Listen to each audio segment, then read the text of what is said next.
ಎಲ್ರಿಗೂ ನಮಸ್ಕಾರ. ಎಲ್ಲರೂ ಹೇಗಿದ್ದೀರಾ? ಹೋಪ್ ಎಲ್ಲರೂ ಚೆನ್ನಾಗಿದ್ದೀರಾ ಅಂತ. ನಾನಿವತ್ತು ಮಾರ್ನಿಂಗಿಂದ ಬ್ಲಾಗ್ನ ಶುರು ಮಾಡ್ತಾ ಇದ್ದೀನಿ. ಇವತ್ತು ತೋಟಕ್ಕೆ ಬಂದಿದ್ದೀನಿ. ತೋಟದಲ್ಲಿ ಏನಪ್ಪ ಇವತ್ತು ಕೆಲಸ ಅಂದರೆ, ನೋಡ್ತಾ ಇದ್ದೀರಲ್ಲ ಕಳೆ ಎಷ್ಟೊಂದು ಬೆಳ್ಕೊಂಡಿದೆ ಅಂತ ಹೇಳ್ಬಿಟ್ಟು. ಸೊ ಫಸ್ಟು ಇವತ್ತು ಕಳೆ ಒಡಿಸ್ಬೇಕು. ಟ್ಯಾಕ್ಟ್ರಿಗೆ ಫೋನ್ ಮಾಡಿದ್ದೀನಿ, ಬರ್ತೀನಿ ಅಂತ ಹೇಳಿದ್ದಾರೆ. ಅದಕ್ಕೂ ಮುಂಚೆ ಮೊನ್ನೆ ತೋಟಕ್ಕೆ ಬಂದಾಗ ತುಂಬಾ ಬೇಜಾರಾಯಿತು ಇದನ್ನು ನೋಡಿ. ಯಾವುದನ್ನಾದ್ರೂ ತುಂಬ ಇಷ್ಟಪಟ್ಟು ಏನಾದರೂ ಮಾಡಿಸಿದ್ರೆ ಆ ಕೆಲಸ ಹಾಳಾಗ್ಬಿಟ್ರೆ ಎಷ್ಟು ಬೇಜಾರಾಗತ್ತಲ್ವ. ಸೊ ಅದು ಏನಾಗಿದೆ ಅಂತ ನೀವೇ ನೋಡಿ. ನಮ್ಮ ಸಿಟ್ಟಿಂಗ್ ಏರಿಯಾ ಏನಿತ್ತು ಅದು ಪೂರ್ತಿ ಹಾಳಾಕೊಂಡು ಹೋಗಿದೆ ನೋಡಿ. ಗಾಳಿಗೆ ಸಿಕ್ಕಾಬಟ್ಟೆ ಗಾಳಿ ಬಂದು ಎಲ್ಲ ಬಿದ್ದೋಗ್ಬಿಟ್ಟಿದೆ. ಅದು ನೋಡಂತೂ ಸಿಕ್ಕಾಬಟ್ಟೆ ಬೇಜಾರಾಯಿತು. ಅತ್ತೆ ಬಿಟ್ಟೆ. ನಾನು ತುಂಬ ಇಷ್ಟಪಟ್ಟು ಮಾಡಿಸ್ಕೊಂಡಿದ್ದೆ. ಅದು ಮರದಲ್ಲೇ ಮಾಡಿರೋದ್ರಿಂದ ಅದು ತುಂಬ ಲೈಫ್ ಟೈಮ್ ಇರಲ್ಲ, ಅದು ಅಷ್ಟು ಲೈಫ್ ಇರಲ್ಲ ಅಂತ ಹೇಳಿದರು. ಏನು 1 ಇಯರ್ ಬರುತ್ತೆ ಅಂತ ಹೇಳಿದರು ಮಾಡಿದಾಗ. ಹೇಗೋ 1-2 ಇಯರ್ಸ್ ಬಂತು. ಬಟ್ ಮೊನ್ನೆ ತೋಟಕ್ಕೆ ಬಂದಾಗ ಎಲ್ಲ ಬಿದ್ದು ಹೋಗ್ಬಿಟ್ಟಿತ್ತು. ನೋಡಿದ್ದೆ ಸಿಕ್ಕಾಪಟ್ಟೆ ಬೇಜಾರಾಗಿತ್ತು.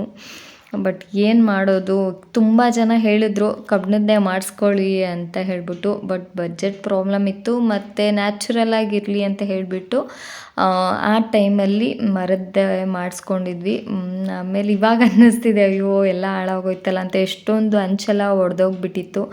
ಸದ್ಯ ಯಾರಿಗೂ ಏನು ಪ್ರಾಬ್ಲಮ್ ಆಗಿಲ್ಲ. ಅದು ಯಾರು ಕುತ್ತಾಗಿ ಬಿದ್ದಿದ್ರೆ ಇನ್ನೇನು ಕತೆ. ಮಳೆಗಾಲದಲ್ಲಿ ಈ ಥರ ಎಲ್ಲ ತುಂಬ ಆಗ್ತಾನೆ ಇರುತ್ತೆ. ನಮ್ಮ ಹುಷಾರಲ್ಲಿ ನಾವು ಇರಬೇಕು. ಮತ್ತು ತುಂಬ ಜನ ಸಿಟ್ಟಿಂಗ್ ಏರಿಯಾನ ತುಂಬ ಇಷ್ಟಪಟ್ಟಿದ್ರು. ಚೆನ್ನಾಗಿ ಮಾಡಿಸಿದ್ದೀರಲ್ವ, ತುಂಬ ಚೆನ್ನಾಗಿದೆ. ಮನೇಲಿ ಕೂತ್ಕೊಳ್ಳೋದ್ಕಿಂತ ಇಲ್ಲಿ ಬಂದೇ ತುಂಬ ಜನ ಕೂತ್ಕೊಳ್ಳೋರು. ಚೆನ್ನಾಗಿತ್ತು.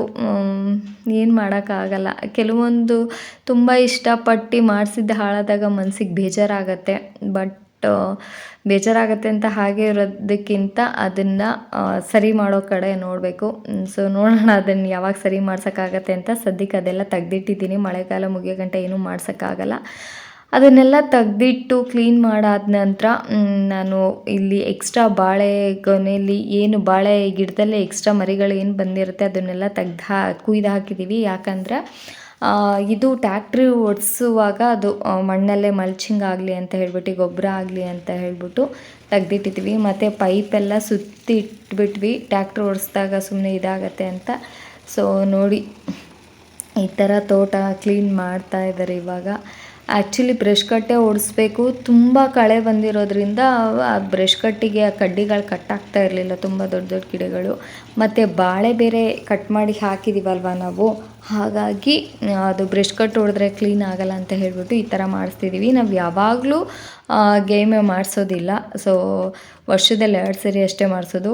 ಅದು ಬೇರೆ ಇವಾಗ ಗಾಡಿ ಬೇರೆ ರಿಪೇರಿಗೆ ಬಂದಿದೆ ನೋಡಿ, ಅದನ್ನು ಸರಿ ಮಾಡ್ಕೊತಾ ಇದ್ದಾರೆ. ಇದು ಒಂದಿನದ ಕೆಲಸ ಅಲ್ಲ, ಇದು ಪ್ರೋಸೆಸ್ಸು ಒಂದು 15 ಡೇಸ್ ತೊಗೊಂಡ್ವಿ ಕೆಲಸ ಇದೆಲ್ಲ ಫುಲ್ಲು ಕ್ಲೀನ್ ಮಾಡೋಕ್ಕೆ.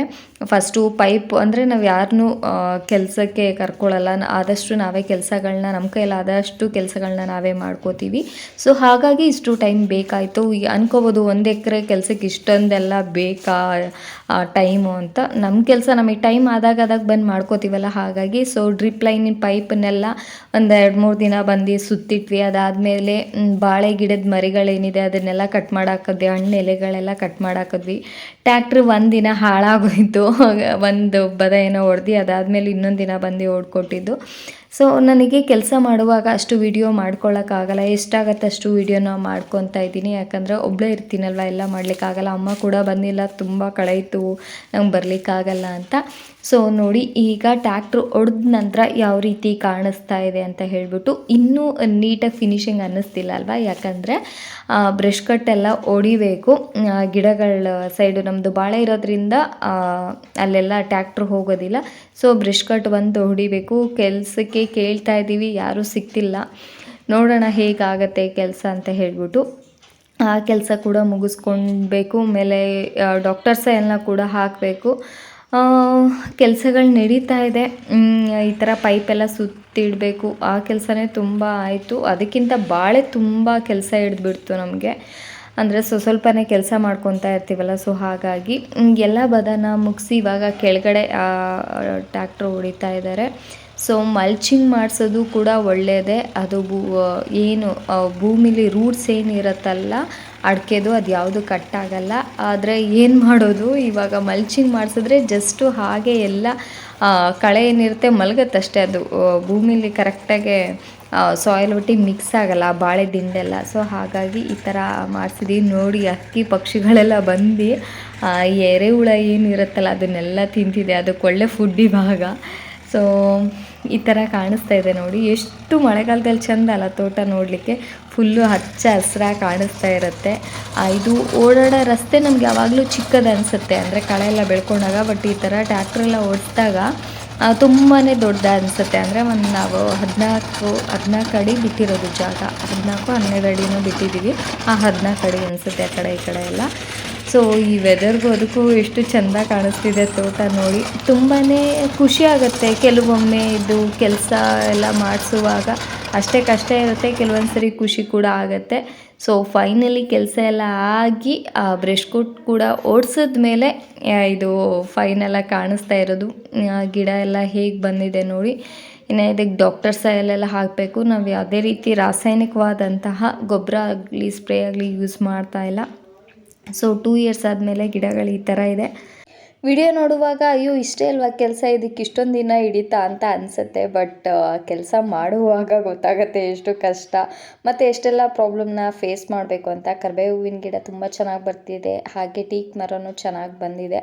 ಸೊ ಗೈಸ್ ನೋಡಿದ್ರಲ್ಲ, ಇವತ್ತಿನ ಈ ವಿಡಿಯೋ ನಿಮಗೆಲ್ಲ ಇಷ್ಟ ಆಗಿದೆ ಅಂತ ಭಾವಿಸ್ತೀನಿ. ಇಷ್ಟ ಆಗಿದರೆ ದಯವಿಟ್ಟು ವಿಡಿಯೋನ ಲೈಕ್ ಮಾಡಿ, ಶೇರ್ ಮಾಡಿ, ಕಾಮೆಂಟ್ ಮಾಡಿ, ಆದಷ್ಟು ವಿಡಿಯೋನ ಶೇರ್ ಮಾಡಿ, ರೈತರಿಗೆ ಸಪೋರ್ಟ್ ಮಾಡಿ ಅಂತ ಕೇಳ್ಕೊತಾ ಇವತ್ತಿಗೆ ಈ ಬ್ಲಾಗ್ನ ಇಲ್ಲಿಗೆ ಮುಗಿಸ್ತಾ ಇದ್ದೀನಿ. ನಾಳೆ ಮತ್ತೊಂದು ವಿಡಿಯೋದೊಂದಿಗೆ ನಿಮ್ಮ ಮುಂದೆ ಬರ್ತೀನಿ. ಅಲ್ಲಿವರೆಗೂ ಕಾಯ್ತಾ ಇರಿ. Take care, bye, see you. ಹಾಗೆ ಇನ್ನೊಂದು ವಿಷಯ ಏನಪ್ಪ ಅಂತ ಹೇಳಿದ್ರೆ, ನಿಮಗೇನಾದರೂ ಈ ವಿಡಿಯೋ ನೋಡಿ ರೈತರಾಗಿದ್ದರೆ ಈ ತೋಟನ ಇನ್ನು ಯಾವ ರೀತಿ ಇಂಪ್ರೂವ್ ಮಾಡ್ಬೋದು ಅಂತ ನನಗೆ ದಯವಿಟ್ಟು ಕಾಮೆಂಟ್ ಸೆಕ್ಷನಲ್ಲಿ ಕಮೆಂಟ್ ಮಾಡೋದನ್ನ ಮರಿಬೇಡಿ. ಟೇಕ್ ಕೇರ್, ಬಾಯ್.